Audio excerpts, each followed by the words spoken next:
തലശ്ശേരിയിൽ പോലീസിനോട് കളിച്ചാൽ, അല്ല ഞങ്ങളോട് കളിച്ചാൽ, CPM-നോട് കളിച്ചാൽ അല്ലേ പറഞ്ഞത്, പിന്നെ പോലീസ് സ്റ്റേഷനിൽ ഉണ്ടാവില്ല എന്ന് പറഞ്ഞു. ആ ഉദ്യോഗസ്ഥന്മാരെ നിലത്തിട്ട് ചവിട്ടിക്കൂട്ടി CPM ക്രിമിനലുകൾ തലശ്ശേരിയിൽ. എന്താ വിഷയം ഉണ്ടായത്? അമ്പലത്തിൽ ഉത്സവം നടക്കുമ്പോൾ ഇൻക്ലാബ് സിന്ദാബാദ്, അമ്പലത്തിൽ ഉത്സവത്തിന് അത് പോലീസ് പിടിച്ചു മാറ്റാൻ ചെന്നപ്പോൾ പോലീസിനെ നിലത്തിട്ട് ചവിട്ടിക്കൂട്ടി. എന്നിട്ട് പോലീസിനോട് പറഞ്ഞു, ഇത് ഞാൻ പറഞ്ഞതല്ല, FIR-ൽ കേരള പോലീസ്, പിണറായി വിജയന്റെ കീഴിലുള്ള പോലീസ് എഴുതി വെച്ചിരിക്കുക. അതായത് CPM-നോട് കളിച്ചാൽ പിന്നെ തലശ്ശേരി പോലീസ് സ്റ്റേഷനിൽ ഒരുത്തരും ഉണ്ടാവില്ലെന്ന്. അവർ പറഞ്ഞതുപോലെ തന്നെ സംഭവിച്ചു.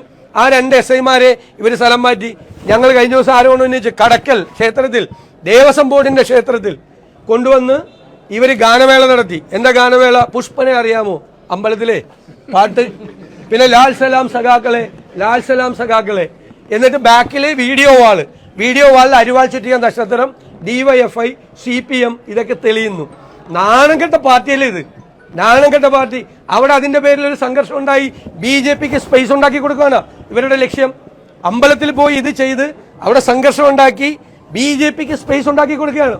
ഇവരൊന്നും പാട്ടുപാടാൻ വേറെ സ്ഥലമൊന്നുമില്ലേ? അമ്പലത്തിലെ ദേവസ്വം ബോർഡിന്റെ അമ്പലത്തിലെ ഗാനമേളൊക്കെയാണ് പുഷ്പനെ അറിയാമോ എന്ന് ചോദിക്കുന്നത് ഭക്തജനങ്ങളോട്. വേറെ പണി നോക്കാൻ പറയും. ഇവർ ഏത് ലോകത്തെ ജീവിക്കുന്നത്? അധികാരത്തിന്റെ അഹങ്കാരം തലക്ക് പിടിച്ചിരിക്കുക, അതാ പ്രശ്നം.